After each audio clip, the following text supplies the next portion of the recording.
Oh, lads and ladies, hope you're all doing well. As per usual, welcome back to the show. You know what the best part about this right now? Steaming hot cup of coffee right now. What do you guys got to drink? I hope it's something good because we got some crazy news out there in the Valorant space. First and foremost, a huge congratulations to all of our teams so far finalized for most of our regions that will be going to Iceland. Today we focus mostly on Sentinels and of course TenZ, but also a huge congratulations to V1 and my boy Zellsis. There is not much else out there that I enjoy more than seeing the responses, seeing the reactions, especially in live time, of some of these pro players achieving some of the biggest things in their entire careers, especially someone like Zellsis and a newly formed team like V1, relatively new to the space, as many roster compilations are, but here is Zellsis freaking out as he and V1 are now also going to Iceland.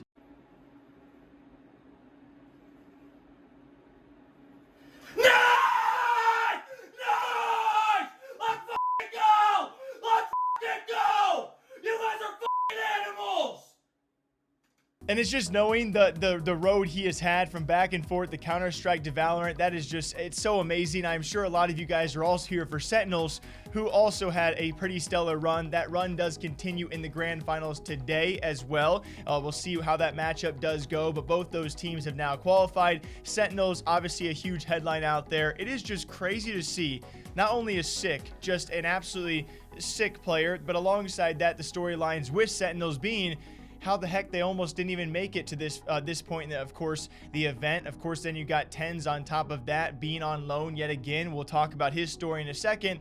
And then the fact that they could have been in the lower bracket, and who knows what happens there. So many close matchups throughout the entire Challengers event. It was so fun to watch. But actually, if you guys are here to find the clip of TenZ himself maybe being a bit confused as to whether or not he is going to Iceland, it went all over Reddit, and I do have a response for all of you guys to what TenZ said at first.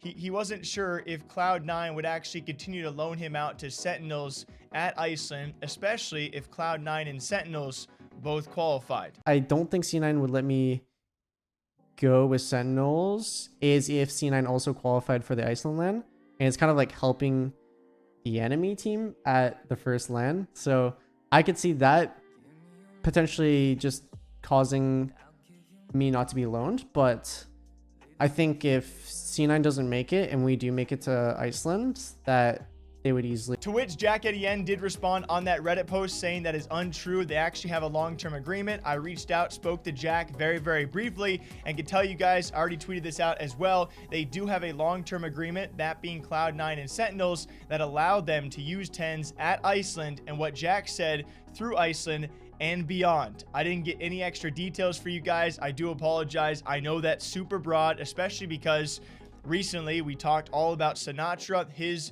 return to streaming apparently coming sometime soon, his return to public Valorant. He also called those accusations a lie. The investigation is still ongoing, maybe slowly going in his favor. So Sentinels is quite possibly in the best and worst shoes possible, right? You make it to Iceland and you got someone like TenZ, but then you still have a very prominent, well-known figure in Sinatra who, what if he is, I mean, again, I don't want to go into too many details on that, but the Sentinels is in one heck of a position. It's actually C9 Jack confirming that Sentinels can use TenZ at Iceland, and we're assuming they will, and even beyond that, they can as well.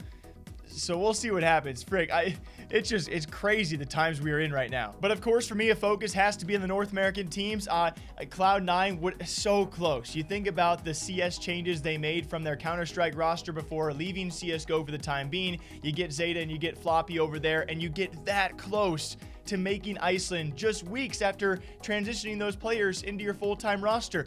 That would have been crazy as well. So we have Sentinels and we have V1, should be exciting. We have Fnatic and we have Liquid over in Europe, so that's pretty exciting. We will not see Vision Strikers, so that kind of sucks. The previously undefeated Korean team, we won't be seeing teams like 100 Thieves, obviously a very prominent name we would have loved to see. But now I ask all of you guys, as we do approach Iceland, what region is going to take it? I am so unbelievably biased. I need to say North America. Do I believe myself when I say that? That's a secret I'll keep to myself. What do you guys think? Iceland teams are slowly being finalized today and throughout this weekend, and it's been super exciting to watch. What do you guys think? Until next time, take a big ol' sip for me, all right? Drink up, stay caffeinated, stay hydrated, and I'll see you guys back here sometime soon. Okay, bye.